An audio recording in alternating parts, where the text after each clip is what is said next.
The federal government will shut down in just over 6 hours if lawmakers on Capitol Hill can't come to an agreement on a short-term spending plan. This afternoon, the Senate is taking up a bill the House passed over the weekend that funds the government and delays the implementation of the Affordable Care Act for 1 year.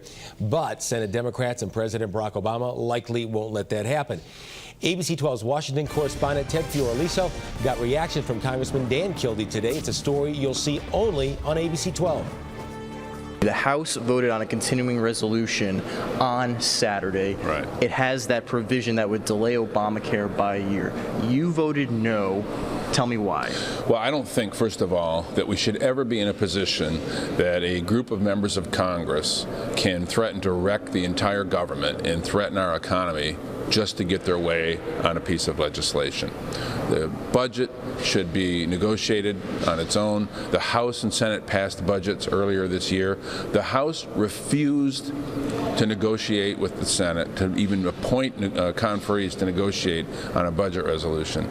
They created this crisis. They're saying that this is a compromise because they didn't put the defund of Obamacare in there, they put a delay. They thought that was fair. How do you respond to that? If they can actually say that with a straight face, they are really good actors. Nobody believes that it's their goal to just simply delay the Affordable Care Act.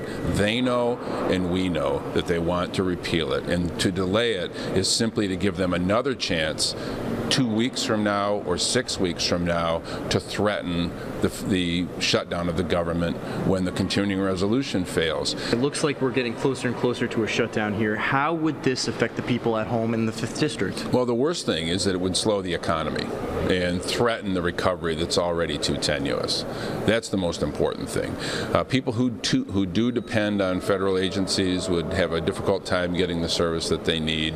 The federal agencies that are, working every day, providing essential services would be shut down. All right, well, we'll continue to watch until the deadline. Congressman Dan Kildee, thanks for joining us and reporting in Washington. Ted Fioraliso, ABC 12 News.